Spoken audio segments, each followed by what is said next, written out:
Yo soy Erika Reola. Y yo, Fabiola Picasso. Y te invitamos a escucharnos todos los miércoles en punto de las 12 del día en Un Par al Aire. Un espacio de entrevistas, palabras y sentido. Un programa con temas de actualidad donde tu voz es lo que importa. Acompáñanos en cada charla con invitados especiales.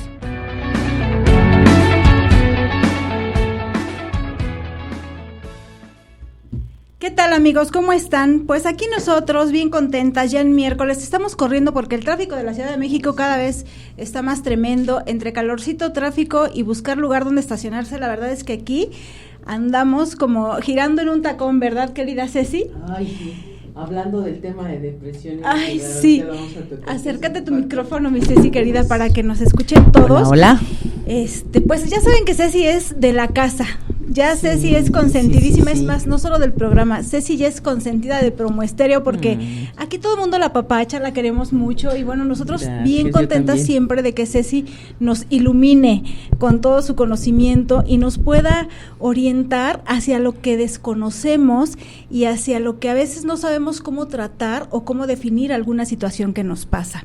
Así que el día de hoy, pues vamos a hablar de un tema delicado, muy común por lo que yo alcanzo a entender y bueno, pues ¿cómo lo identificamos, no? Bienvenida mi Ceci. Muchas Fabi gracias, en un ratitito llega. Erika, también Fabi creo que está atorada en el tráfico. En el tráfico igual ya no tarda nada en llegar. Yo pero también pues, me tocó, esta es una ciudad de caos donde creo que el tema de hoy es completamente ad hoc. Sí. A lo que nos generan las ciudades, las grandes urbes y bueno, vivimos en una que es la Ciudad de México. Pues tú lo presentas, ¿no? Pues sí, pues bien. Ceci, ¿hay estadísticas acerca de la ansiedad en México? Sí, tocando el tema de la ansiedad y la depresión. Claro que hay estadísticas y ha ido en aumento, ahorita voy a estar mencionando todo eso. Hace tiempo yo me acuerdo que estudiaba en la universidad de la carrera de psicología y se hablaba que la ansiedad y la depresión iban a ser uno de los detonantes de deserción laboral y de aumento en las grandes ciudades y demás. Sin embargo, rebasó la expectativa y es un tema alarmante que se esperaba el aumento de las enfermedades. Vamos a hablar de ansiedad y depresión, pero particularmente en la depresión. Hubo un aumento del 150%, a diferencia de otras enfermedades. ¿De qué depende? Pues mucho de la pandemia que exacerbó. Al 2020 se esperaba un aumento, se decía en el 2020 va a ser un aumento del 20%. En 2020 llega la pandemia. En el 2020, entonces esto incrementa y se va regionalmente al 35%. Entonces es de las enfermedades que se exacerbaron mucho, aunque hay muchas enfermedades, particularmente la depresión es una de las que se aumentó. ¿Y por qué la depresión? Bueno, simplemente ahorita, ¿no? Lo podemos ver en el día a día de cada uno, o sea, venimos así como que corriendo, corre, sí. ¿De dónde viene todo esto? O sea, el ambiente es un factor muy determinante, ¿sí? Imagínate, ahorita está haciendo mucho calor. Y luego el tráfico que se vuelve caótico. Yo decía, bueno, ¿qué pasó? No, pues estaba averiado en el segundo piso, que supuestamente uno paga. Claro, que no para que vayas más rápido y demás. Yo vengo desde la Federal a Cuernavaca, imagínate, ¿no? Entonces todo eso sales a tiempo y van existiendo varias cosas que te van mermando y empieza a subir el cortisol. Vamos a hablar de la depresión primero. ¿Qué es el cortisol? Pues es una hormona maravillosa que es la que nos hace que nos levantemos todos los días. Okay. Que estás acostado y dices, ay, me tengo que levantar. El cortisol. Claro, en niveles normales es muy bueno porque es el que nos levanta de la cama, ¿no? Te levantas y dices, tengo que hacer esto, tengo que hacer lo otro, la energía, te levantas y está bien y todo eso, el cortisol eso está muy cortisol. Bien. Okay. Pero llega un momento que ese cortisol va aumentando por todos los factores y los estresores que hay afuera. Sí. Yo estoy levantada desde las 6:30 de la mañana. Sí. Pero tengo que esta llamada, que tengo que este paciente, que tengo que el otro, entonces va aumentando, te sales, ya se te hizo tarde para desayunar, encuentras el tráfico y dices, bueno, llevo hora y media y resulta que hago 2, entonces va aumentando el cortisol. Entonces, ¿cuánto dura un promedio el cortisol? De 3 a 5 horas para que baje. ¡Wow! Entonces, imagínate, si tenemos el cortisol de manera natural y le vas metiendo todos los estresores, pues aumentamos ese nivel de estrés. Y resulta que hay una intoxicación de cortisol. Entonces, si es una hormona que se vuelve positiva para el impulso, después se vuelve negativa y se vuelve contra uno. ¿Qué pasa? Pues está uno alterado, se siente mal, llegas al trabajo, llegas enojado, y entonces cuando viene el bajón, ¿qué es lo que sucede? Te sientes cansado, te sientes decaído, te sientes con ganas de llorar, no quieres, viene cualquier cosa y te dices, bueno, pues eso te pasó a las 12 del día y son las 6, 7 de la noche y estás que no aguantas y ahorita vamos a ver cómo se dan las mujeres y cómo se dan los hombres. Ok, eso entonces, también es importante. ¿por qué? Porque hubo una intoxicación de cortisol que me llevó a desestabilizar, pues si tarda entre 6, 5 hasta 6 horas en bajar, pues ni siquiera bajó el primero y el segundo y ya le metiste más durante y ya todo le metiste. el día. Entonces, imagínate los que vivimos en estas grandes ciudades que tenemos una intoxicación, les digo yo, de cortisol diario todo el tiempo, diario. ¿Qué sucede? Sí, pues se te va llenando, ahora sí que el vasito de piedritas. Entonces, ¿qué empiezas a ver? Vamos a hablar de una depresión, porque mucha gente dice, es que estoy depre, es que estoy, o sea, ya se puede ver de una manera, estoy triste. Ajá, vamos a diferenciar entre la angustia, la tristeza, o sea, es muy diferente, porque en realidad una depresión patológicamente es algo muy, muy difícil de sobrellevar, cuando ya se vuelve patológico. Uh-huh. Ajá, entonces, bueno, hablando de la depresión, que es lo que ya vamos a manejar la depresión en un aspecto que ya se instaló, porque ¿cómo lo podemos evaluar? Hubo una saturación en la persona en todos sus aspectos donde se empieza a colapsar, para explicar de una manera más sencilla. Es decir, hay un desequilibrio porque hubo primero un aumento del cortisol en grandes cantidades que lo fue llevando a estar en una situación así. Hay depresiones exógenas. Al límite, ¿no? La depresión es un cambio de conducta que va alterando en todos los aspectos de la vida, ¿sí? Cuando se vuelve ya un problema de salud mental, afecta en todos los aspectos de la vida de la persona, que ya no ve la posibilidad de una vida normal, o sea, exacerba absolutamente todo. Oye, Ceci, pero yo tengo una duda, o sea, la gente vive tan inmersa en su día a día, ¿no? Yo me quiero imaginar ahorita el estrés con que venías con el programa, sí, y de hecho tenemos que llegar y demás, uh-huh. Pero además, hablando de la mayor cantidad de población en México que tiene un trabajo, que tiene que llegar a chambearle, y al otro día, más la economía, más los problemas familiares, y no, así pueden vivir años a lo mejor. ¿Cómo identifican que tienen depresión? Mira, hay mucha gente que ya vive con la depresión y hay varios factores. Okay. Por eso te estaba comentando, llega un momento en que se puede volver endógena o exógena. Voy a explicar cuál es la exógena. Uh-huh. La exógena es la depresión que en algún momento dado está determinada por una situación externa. Es decir, se te murió un familiar, perdiste a tu mascota, que era como tu familia, tuviste un problema muy grande, divorcios. Algo te lo detonó. Secuestros, o sea, hubo una razón, algo exterior. Puede ir desde una cosa tan chusca y que digas, ay, no me digas que porque fulano te quitó tu vestido preferido y pero es que era mi vestido, ¿no? Entonces, uh-huh. Puede ser desde ahí hasta un problema muy grande, la exógena. Sabemos que hay un estresor. Uh-huh. Ahí está la endógena. La endógena está en algo que tú estás interpretando interiormente y que te va a causar una situación que la vas a determinar a través de ellos. Hay muchas personas que las puedes ver y dices, oye, pues le va súper bien, uh-huh. Tiene todo, tiene dinero, es exitoso, ¿y por qué estás triste? Ahí hay una situación endógena. Vamos a poner un ejemplo de Patch Adams, se me olvidó su nombre. Ajá, el actor. El actor. Pues él tenía todo. Sí. Fama, dinero y todo. Dices, bueno, ¿cómo se pudo haber suicidado? Uh-huh. A él le descubren una enfermedad que él interiormente dice, yo no puedo con esta enfermedad, y se quita la vida. Entonces ese es un ejemplo de una depresión endógena. Uh-huh. sí hay una situación, pero tiene solución, sino dentro de su interpretación, él interiormente dijo, yo no puedo con esto, y decidió quitarme la vida. Oye, ese está todavía más tremendo, porque Sí, claro. ¿cómo la identificas? O sea, no sabes ni tú mismo que pues la simplemente tienes. no la identifica, nada más. Sí, Él ni siquiera se puso a pensar si estaba Deprimido. y no, nada más, simplemente al saber el diagnóstico dice, yo no puedo con esto. ¿Y cuántos suicidios son en ese sentido, no? Sí, que- ¿Cuál es el peligro precisamente de la depresión cuando no es tratada? Es que puede llevar ya patológicamente al suicidio. Cuando al ser tratada podemos tener buenos pronósticos en ese sentido, ¿no? ¿Cómo se manifiesta la depresión en hombres y en mujeres? En mujeres, ¿qué pasa? Que nos ponemos así como muy chilloncitas, todo nada más porque vuela la mosca, pero hay factores también.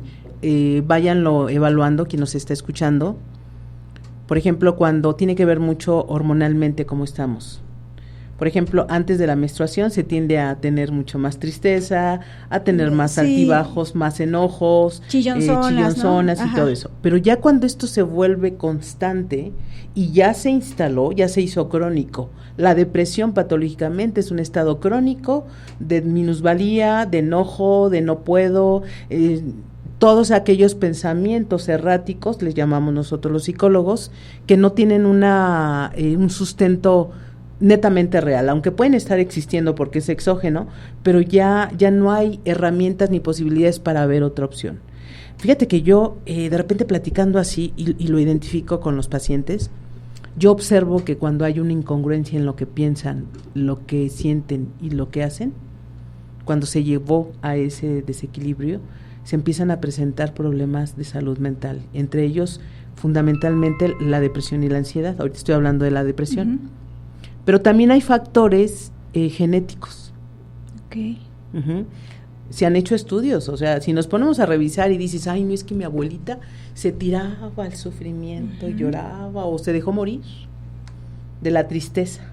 Pero también la tía, entonces, o el abuelo, qué sé yo, te vas dando cuenta que en la familia hay antecedentes depresivos, entonces hay una predisposición.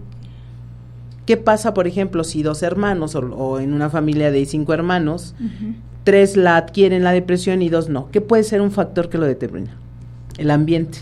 Quizá ese otro se casó con una buena mujer que lo apoyaba, que lo ayudaba a salir, y eso hizo que no se le desarrollara esa parte de la depresión, pero a los demás sí, porque hay una predisposición genética a desarrollar la endógena o la exógena.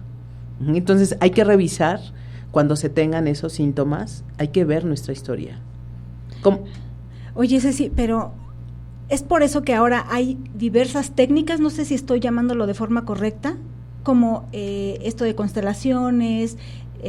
Ayer mencionabas en el programa que estuviste con Marigel, que no me lo perdí, estuve ahí atenta. Ay, gracias, escuchando. Qué linda, hoy me ha tocado estar mucho por acá, gracias. Que hablabas de del autoconocimiento, pero estaban hablando de un bioneuroemociones, algo así, sí, que te vas hacia atrás también, hacia tus antepasados para descubrir qué es esa carga genética que traes. Para es que es bien importante dar... la carga genética, porque bueno, ahí hay una predisposición. Uh-huh. Entonces, no sé si se han fijado que hay familias que de repente todas se divorcian y no tienen una pareja, o hay asesinatos, o hay violaciones, o sea, es una repetición transgeneracional en conductas que lo van determinando, como eso tiene que ver mucho con lo sistémico, tocando ese tema, entonces se tiende a repetir ese patrón conductual, pero en este caso, aquí estoy hablando de la parte genética, o sea, en el gen desde la transgeneración hay un aspecto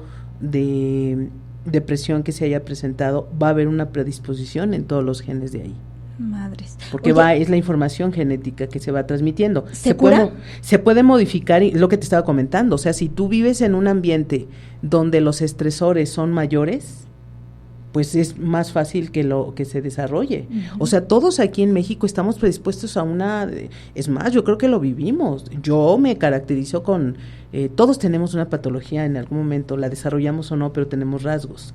Yo tiendo a ser ansiosa. Ya lo descubro y ya digo, bueno, me manejo de esta manera, ya tengo herramientas, sí lo podemos manejar. El problema es cuando no hay una atención previa, esto se puede complicar y se vuelve un problema mayor.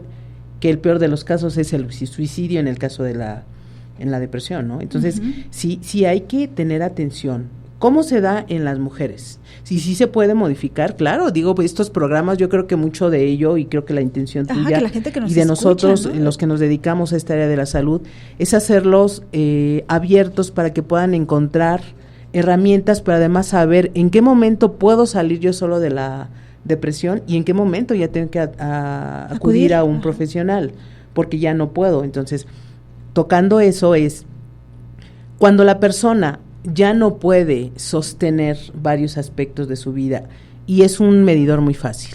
Cuando me estoy viendo afectado en cómo me siento, mucho llanto, enojo, anedonia, que es la anedonia, es cuando ya no disfruto las cosas que disfrutaba antes, hoy ya no, aunque me las pongan, no lo disfruto, es un rasgo, de una característica de la depresión.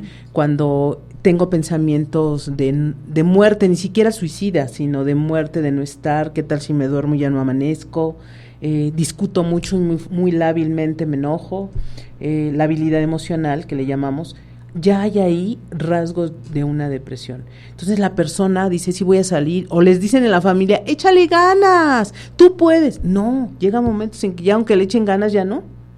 ¿Por qué? Porque ya se colapsó emocionalmente y hay un proceso químico donde disminuye la serotonina.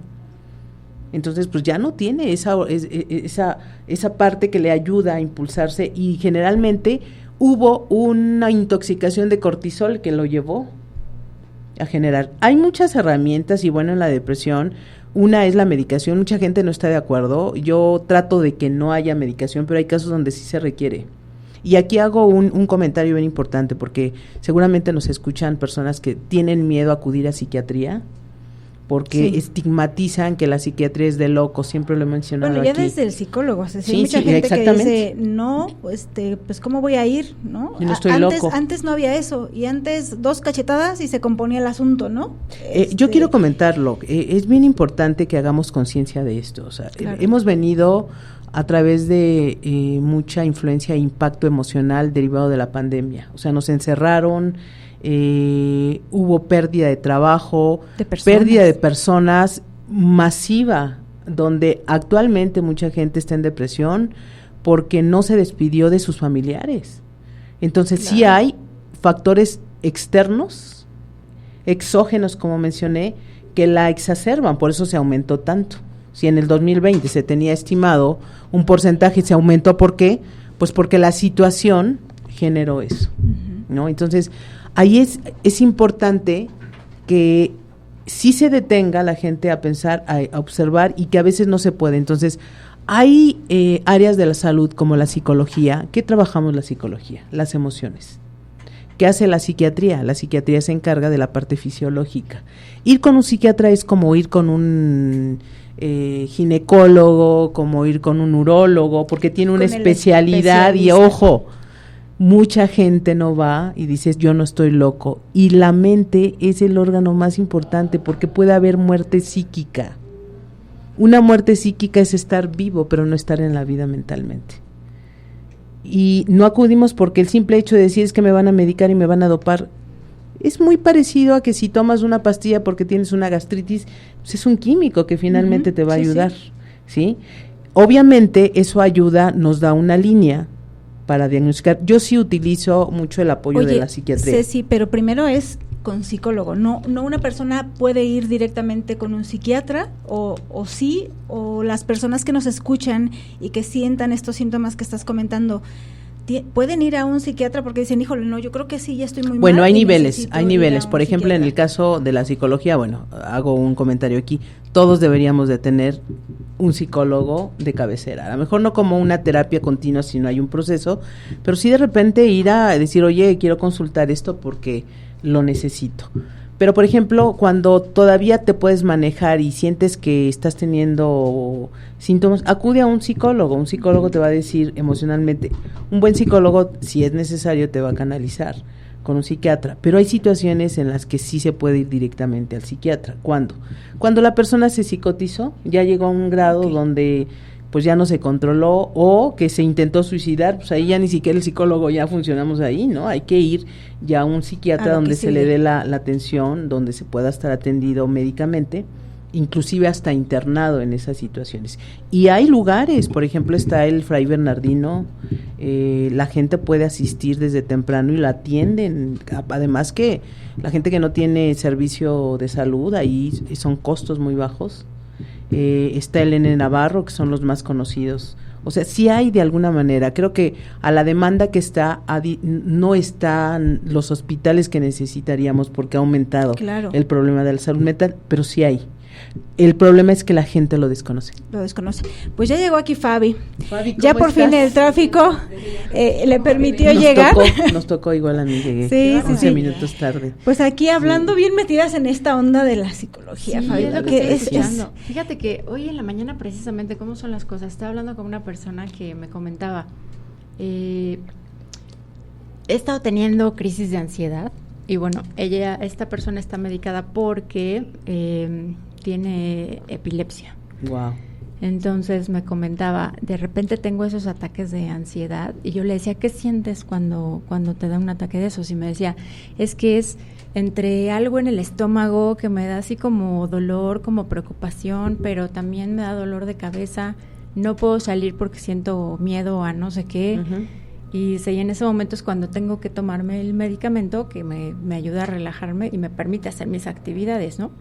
Porque ella comentaba que le daba mucho miedo salir a la calle porque cuando le da una crisis de ese tipo y estando en la calle es muy difícil para ella, ¿no? Sí, es terrible. Entonces yo trataba así como de entender qué es una crisis de ansiedad, porque luego mucha gente lo dice, ¿no?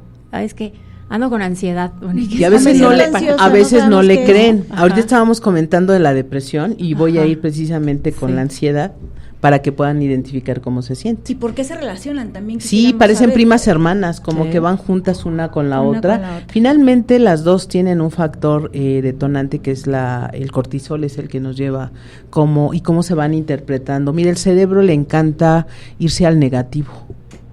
Parece que es como que su dinámica. Sí. Entonces, parte de ir descubriendo nuestra biología es entender que podemos modificar a través de un pensamiento. Cuando ya hay una depresión o una ansiedad instalada ya patológicamente, pues ya no es tan fácil que le digas al paciente, oye, pues piensa diferente. No, ya tenemos que ir a ayudas un poquito más profundas con lo que estoy comentando de la psiquiatría. Entonces, es muy funcional. Yo lo evito, pero ya cuando hay situaciones muy fuertes, ya los derivo. ¿Por qué? Porque llega el paciente a mi consulta y tiene esa sensación que estás hablando de la depresión, que es más fuerte el síntoma que lo que puede estar captando. Él primero está poniendo atención a lo que está sintiendo, no a lo que está pensando. Entonces, la terapia se vuelve muy complicada cuando ya se llegó a ese grado, porque la serotonina, los niveles de serotonina que disminuyeron no le permiten visualizar o ver que hay oportunidades, su estado, su ambiente o lo que esté viviendo. Entonces, cuando medicamos, ayudamos a elevar la serotonina y entonces está más tranquilo y ya puede permear la terapia. Eso a mí me funciona muchísimo en casos extremos ya. Hay casos que, vienen con un inicio o ya fue crónica, entonces ya podemos manejar, parece que se acostumbran a vivir así. Eso es muy preocupante. Es como vivir así, ya no es calidad de vida, o sea, muchísima gente que la ves, pero además no hay nada que la haga sonreír, no hay nada, sienten vacío, y eso la puede llevar o al suicidio o a que desarrolle otra patología más compleja. Hay personas que pueden estar siempre deprimidas y pensar que no están deprimidas y, o sea, ir por la vida pero estar como triste siempre, enojado todo el tiempo. Siempre. Te digo que hay una predisposición genética inclusive, la gente que vive así y es de familia, como vivir en ese sufrimiento, sobreviven a la vida. Que tengan que tener esa sensación de angustia siempre, porque así los hace sentir bien. Ese es en el caso de la depresión, porque de la ansiedad. Okay. En el de la depresión, por ejemplo, hay de depresión leve, moderada y profunda. Okay. Sí, la gente que está en depresión profunda es generalmente la gente que ya se instaló la depresión, ya se volvió patológica. Y curioso dato, la gente que se quiere suicidar no se suicida en el momento de la depresión profunda, se suicida cuando ya va saliendo de ella, porque cuando la tiene profunda no tiene el ánimo ni las ganas. Es más, ahí no hay puede tener angustia porque tenga ansiedad, pero no necesariamente la depresión les genera angustia, o sea, no hay fuerzas. Observen a una persona dormida todo el tiempo, que come demasiado o que no come, que se irrita muy fácil. La irritación es muy, muy común en las mujeres, pero más en los hombres. Luego dicen, ¿cómo se deprime un hombre? Cuando se enoja de todo. Todo el tiempo está enojado, explota por cualquier cosa. Cuando vean un hombre que constantemente así, obsérvelo, nadie dice es que está deprimido. Y puede que esté deprimido, te enoja, ¿no? O sea, y puede que esté deprimido. ¿Por qué? Pues porque la testosterona se eleva y es por eso que hay una reacción así. Más en los hombres que en las mujeres, también en las mujeres, pero las mujeres tendemos a estar, lo que te decía, chillonas y demás, ¿no? Entonces, esas es las características de la depresión. Una depresión puede ser atendida así. Ahorita voy a dar al final algunos tips para que puedan, en ambas. Sí. Solo tengo una duda. Toda esta onda de la depresión, Ceci, ¿es porque no sabemos manejar adecuadamente las emociones? Por ejemplo, tienes un contratiempo, un problema, un problemón, llamémoslo de así, de alguna manera, y estamos tan angustiados porque no sabemos cómo reaccionar ante eso, que entonces se nos hace un problemón más grande y caemos como en tristeza y en angustia, y eso nos puede generar una depresión. Sí, son los factores que están, cómo estás visualizando la situación. De hecho, ese es el problema, porque la persona deprimida no ve oportunidad de nada, él nada más que no puedo, no me siento mal, no me quiero levantar, o sea, no hay ni siquiera una lucecita que la haga ver que hay una posibilidad y que hay una forma de vida. Qué triste, exactamente. Y cuánta gente está, yo creo que todos en algún momento hemos pasado por depresión, y te dicen, échale ganas. No es de echarle ganas a veces. Una persona que tiene una depresión leve probablemente pueda salir. El ambiente es muy importante, los familiares. Aquí es importante que, por eso se hacen estos programas, para que los escuchen, y si ven estos síntomas, vayan con alguien y le digan, oye, ayúdame, no estoy pudiendo yo. Quizá un familiar, un hermano, un compañero, la pareja, en el darse cuenta, te abrace, te ayude, y eso ayuda. Cuando ya no es posible, hay unidades de salud, hay psicólogos que te van a escuchar y que te van a acompañar y que no te van a decir, ay, échale ganas. Ay, no, es que te van a dar las herramientas para que puedas salir. ¿Qué les dices? No, o sea, una persona que tampoco tiene las herramientas, dices, bueno, ¿qué hago con...? Y no lo entienden, no lo entienden hasta que lo viven. Sí, claro. Sí, ahora, hablando de la ansiedad. La ansiedad, lo que comentaste, exactamente es la ansiedad. Hay una angustia que te hace que va a pasar algo malo, pero lo ven real, como que va a pasar.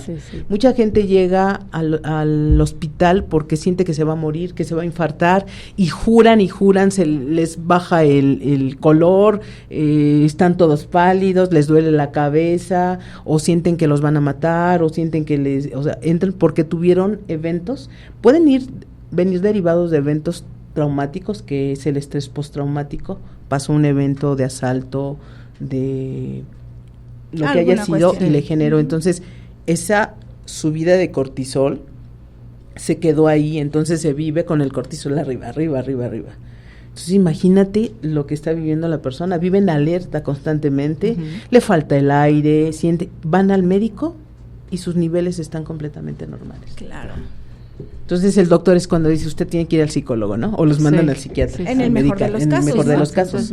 ¿Por qué? Porque hay una interpretación interna de ese miedo, donde se alteró. ¿Qué fue lo que pasó? En esos eventos donde te generó esa ansiedad, hubo un descontrol emocional del cortisol que se elevó, que siempre estuvo arriba y ya no pudo, que ya desconfiguró la percepción que hay.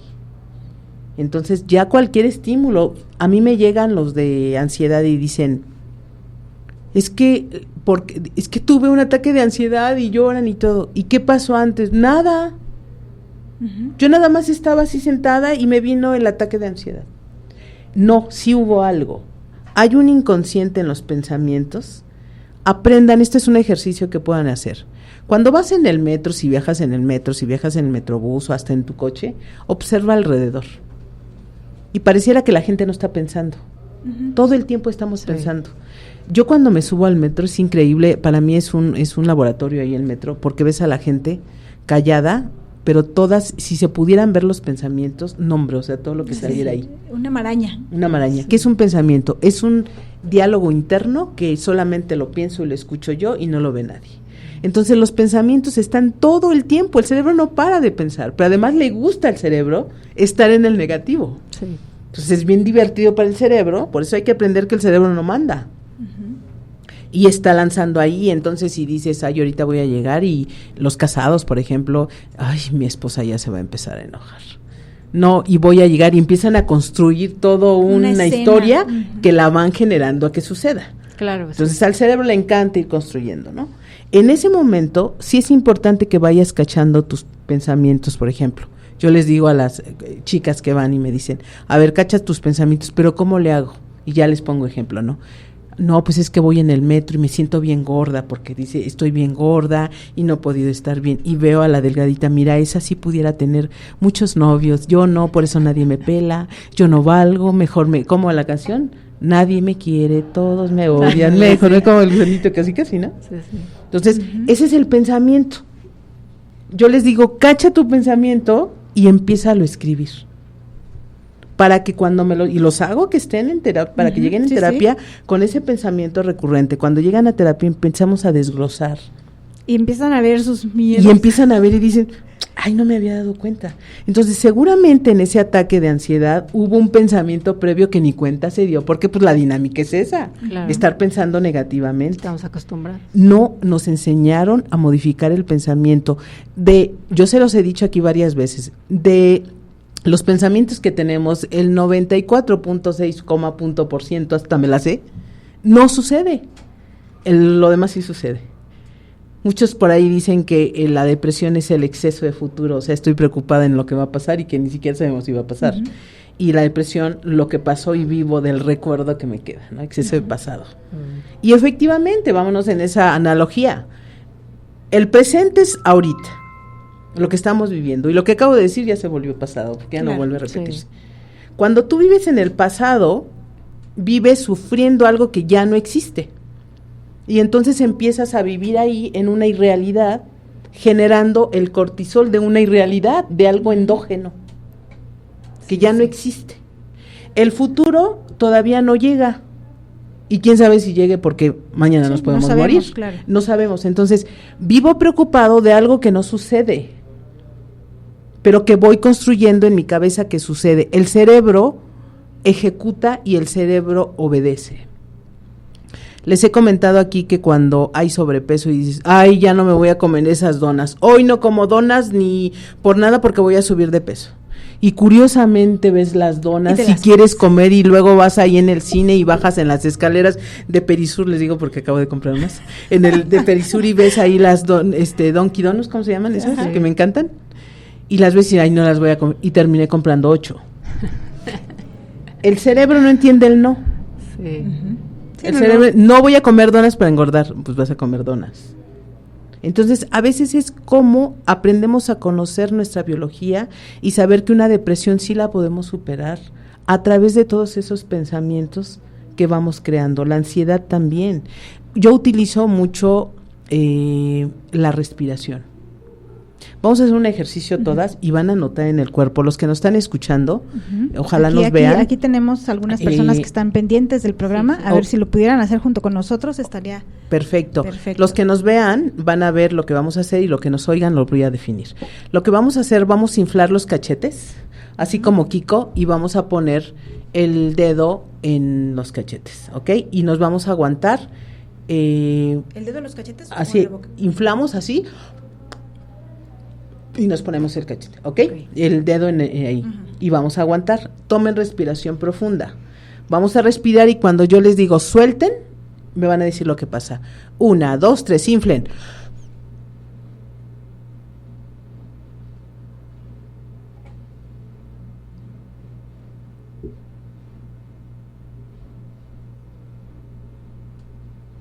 Suelten. ¿Qué sintieron? Pues mucha relajación. Ay, yo también me mareé. Exactamente. Mucha gente se marea, ¿por qué? Porque no sabemos respirar. La respiración es uno de los elementos primordiales que utilizamos para la ansiedad. Cuando no se sabe respirar bien, lo que sucede es que la sangre no está llegando al cerebro, no está circulando adecuadamente. Por eso no pensamos bien, por eso nos alteramos. Esto yo se los doy mucho a los que tienen ansiedad, porque curiosamente, digo, ahorita lo hicimos rápido, pero hacemos repeticiones. Oye, pero si tú vas, por ejemplo, en el metro con tanta gente, puedes hacer un ejercicio. Puedes hacer un ejercicio, yo lo hago cuando yo me empiezo a sentir ansiosa. Sí, que ya me quiero salir corriendo y vamos a la mitad, a mí me estresa que se quede como a la mitad y entonces me hace como que... Mira, esto pasa mucho, por ejemplo, las que entramos a escenarios, siempre un escenario te asusta, y más si es de mucha gente, los que tienen pánico escénico, ¿no? Que también genera ansiedad.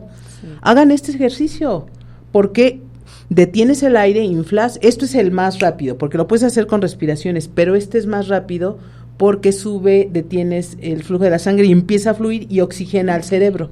Entonces, cuando oxigena el cerebro, automáticamente te empiezas como a calmar. Mucha gente se puede marear, ¿por qué? Porque su manera de respirar es muy, no es adecuada. Entonces, como le hiciste una carga de oxigenación al cerebro rápida, por eso te mareaste. Eso indica que tienes que empezar a practicar más la respiración. Por ejemplo, yo lo hago mucho por tiempos. ¿Cuánto tiempo es? Yo hago más o menos 20 segundos, pero ustedes mídanse cuánto aguanta. Yo aguanto hasta 30 segundos. Yo aguantaría hasta 7 y ya, o sea, vámonos. O sea, tampoco que te ahogues, ¿no? Pero que sientas y lo vuelves a repetir. Esto va en niveles. La respiración, cuando se puede manejar, puedes ayudar a controlar la ansiedad. Es una de las herramientas fundamentales. Punto número 2 que podría servir, y estamos hablando ansiedad y también puede servir para depresión. Los pensamientos, que escriban sus pensamientos. ¿Cuáles son sus pensamientos? No valgo, no, pues, generalmente son esos en una depresión o ansiedad. No valgo, me va a pasar esto, me van a correr de ahí, mejor no llego, y terminas no haciéndolo. Al escribirlos, vas a ver todos los aspectos negativos que estás generando. Empiézatelos a cuestionar. ¿Son verdad? ¿De dónde vienen? ¿De dónde vienen? Algunos son verdad, algunos ni es cierto. Ayer platicábamos en el programa que a veces es bien importante en el autoconocimiento cuando no podemos hacer las cosas, porque me platicaba que tuvo un ejercicio, y cuando de repente te sales de ti y dices, a ver, Cecilia, ¿por qué no lo puedes hacer? Viene una respuesta, porque te estás desconectando de ti y te haces la pregunta. Entonces, muchas veces en la ansiedad, sálganse, es como salirte de ti, claro, para decirte, a ver, ¿cómo que no la puedes controlar la ansiedad, Cecilia? Contrólala. Sí. Y parece que te ponen una alerta. Yo lo hago mucho con los pacientes y funciona, es más, lo hago conmigo. ¿Cómo que no puedes? Claro que puedes, Cecilia, sí. A ver, es como salirte de ti y recordarte quién eres y que lo puedes hacer. Claro, que comentábamos en un programa, ¿no? Que también es bueno anotar hasta dónde he llegado, lo que he logrado, quién soy ahora. Eso sirve entonces, mucho, lo que tú estás diciendo sirve mucho en la depresión. Hacer una escritura y recordar los eventos alegres, positivos que generé, porque cuando hay una depresión no ves nada, les preguntas, a ver, acuérdate de un momento alegre, pues nada. ¿Se acuerdan el ejercicio que he hecho de pasar de una emoción a otra en menos de un segundo? Sí, lo hicimos la primera vez que viniste. Una vez. El cerebro no entiende dos emociones juntas. Entonces, si está triste, va a estar recurriendo a los eventos tristes, que además al cerebro le gusta, ya lo mencioné. Pero si tú le empiezas a meter un pensamiento positivo, a recordar, automáticamente deja de recordar y viene el positivo. Pero el problema es que la gente se enfocó tanto en el negativo, en el dolor, en el sufrimiento, en lo que vivió, que ya no encuentra los otros puntos positivos como si no existieran. Sí. Entonces, si hay que hacer un ejercicio en escritura y poner, a ver, cuando yo tenía 8 años, me saqué el premio del mejor escultor, o tuve el diploma de 3er lugar. Cuando tuve 15 años me hicieron la fiesta de 15 años más maravillosa, donde estaba mi novio, que me gustaba mucho. O cuando nació mi hijo, cuánta alegría. Cosas que no se ha demostrado que si tú recuerdas un evento positivo con toda la intensidad, vuelves a segregar el químico positivo, que es la oxitocina o la dopamina de ese momento. Entonces ahí estamos haciendo una modificación en ejercicios tan básicos. Eso que dijiste es bien importante. Escríbanlo. Váyanse a fotos donde se sentían contentas, donde se sintieron felices. Puede que termines llorando, ¿no? Porque entonces ya se instaló ahí algo que ya no puedes. Ahí es donde por favor recurran, no están solos. A una terapia. La vida no es vivir en tristeza, la vida no es vivir en angustia, la vida no, sí, estamos en una ciudad donde estamos más propensos a ellos, pero no es la normalidad. La normalidad es sentirse feliz, alegre, triste, porque son emociones. ¿Sí? Cuando ya se perdió la capacidad de gestionar las emociones en un total, va a llegar una patología, y no nada más una depresión. Ya te puede causar una enfermedad. Peor es, bueno, además enfermedad, esa, física porque ya se somatiza el cuerpo. O sea, ya la emoción no se pudo manejar, ya no se pudo, bueno, entonces ahora enferma el cuerpo, y el cuerpo es el mensajero que dice, ya atiéndeme, ¿no? Atiéndeme, claro. O sea, ahí vienen cáncer, vienen otras cosas, pues enfermedades mentales. Oye, Ceci, yo quiero dar el teléfono de Cenapice. Sí, porque por favor, cuando nos preguntan, la verdad es que ¿dónde la gente encuentra esta información? Solemos tener mucho miedo a acercarnos a una psicóloga, a un psicólogo, porque siempre tenemos el estigma de que es porque estoy bien loco, todos van a decir, o qué van a decir de mí, ¿no? Entonces yo les invito a que llamen a este lugar. Ceci está en Insurgentes número 700, si no me equivoco. Frente al World Trade Center. Frente al World Trade Center. ¿Das terapia en línea, Ceci? Sí, damos terapia en línea, tenemos un grupo de psicólogos también, tenemos técnicas muy buenas que ayudan en esto de depresión y ansiedad a superarlas de una manera mucho más sencilla, donde no llegan pacientes como tal, porque no los vemos como tal, sino consultantes que tienen algo y que lo podemos sacar, porque luego los encasillan en patologías. No dudes en llamar donde nosotros estamos al servicio, pero sobre todo que sepas que no estás solo y hay una ayuda que puede superar esto y tener una calidad de vida. Vivir en paz, aún en un ambiente así, es bien padre. Claro. Y sobre todo conectar con tu ser, descubrirte para que sepas en qué momento llegaste a eso. Exacto. Claro, voy a dar el teléfono 55 51 49 13 40. Lo voy a repetir, 55 51 49 13 40. Y tú tienes otro, ¿verdad, Ceci? Sí, vamos a dar el de 55 8207 6238. Ahí pueden. Carlita siempre es la que está atendiendo, lindísima Carlita, le mando un saludo. Ay, sí, queremos a Carlita. Carlita está siempre atenta de todos los compromisos de nuestra querida Ceci. Sí, ahí ahorcamos a Ceci, a Carlita con los tiempos de Ceci. Pero bueno, Ceci, este programa se me hace siempre muy corto. Ya nos deberían de dar 2 horas de programa, porque la verdad definitivo. Es que es muy extenso lo que siempre tuvimos 2 temas de depresión y ansiedad, pero de verdad sí hay que hacerlo en otras, si puedes, si quieres lo continuamos para dar más. ¿No? Ahora sí que continuará puntos suspensivos, porque es muy importante cómo podemos manejarlo. Así es. Fabi, ¿algo más que agregar? Nada más que recordar que la mente es muy poderosa, ¿no? Así nosotros podemos hacer muchas cosas con los pensamientos que tengamos. La mente no manda, mandamos nosotros. Hay que reaprender, ¿no? Así es. Exacto. Bien lo dijiste, reaprender. Muchas gracias. Ceci, ¿con qué te despides? Ay, pues me despido, que la vida es bella, que hay oportunidades, que siempre hay alguien que nos ayude y no estás solo. Habemos personas que nos dedicamos a esto y que podemos darte algo de ti. Y sobre todo el amor es un factor que ayuda muchísimo, y en el amor tienes familia, amigos, donde puedes recurrir. Exacto. Y gracias. Así es, gracias a ti, Fabi. Ceci, muchísimas gracias a todos quienes estuvieron presentes, a quienes nos mandaron sus saluditos, muchísimas gracias, los amamos, les reconocemos y les agradecemos que estén pendientes de nuestro programa, y nos vemos la próxima semana, recuerden, 12 del día, los miércoles, por Promo Estéreo. Bye. Adiós.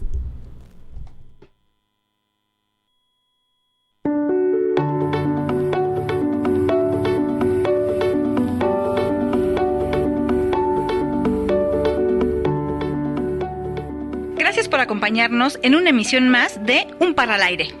Recuerda seguirnos en nuestras redes sociales y compartir nuestro contenido. Te esperamos en el siguiente programa.